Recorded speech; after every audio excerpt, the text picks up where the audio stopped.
What's going on? I'm making this video to let you know I'm kicking my memory training back into high gear because I have some memory goals I want to get and I have to start putting time in order to get those. And so I'm going to put a lot of time in, put hours upon hours training for all these different events like numbers, binary, historical dates, cards, names and faces, words, abstract images, spoken numbers, the images event from the Memory League, XMT.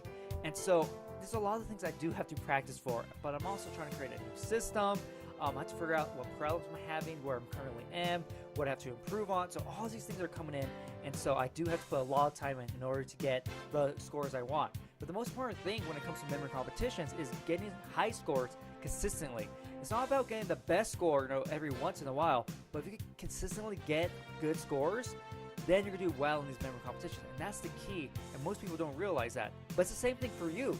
If you want to use these memory techniques to learn information, you have to get consistent with using these memory techniques. You can't just use them every once in a while and think it's going to work perfectly. No, you have to practice, every so often in order for you to develop this memory skill. Now, the only difference between me and you is that I'm going to be putting a lot more hours into training and practicing, and that's because I'm trying to compete at a competition level. You're just trying to use these memory techniques for a useful purpose, Memorizing cards or binaries or abstract images, that's not really useful. And so that's the only difference. And I just want to let you know that I'm on the same path you are. I'm trying to improve my memory every day. I want to get a better memory. I want to learn information a lot faster. I want to remember it for a lot longer. And this is one way that is going to help me to get to that goal, but also reach my competition goal. And so, I really recommend, just putting at least 15 minutes in each day practicing these memory techniques I'm teaching you.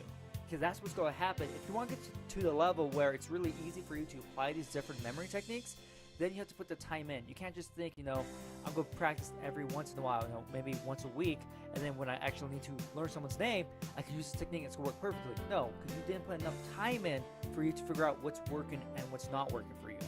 And so, I'm really excited to get back into memory training, really kick into high gear, try to get better. I'll keep you updated about the progress I'm making. If I get specific scores or if I get personal best, I'll let you know because I'm still on the same journey you are, just improving our memories.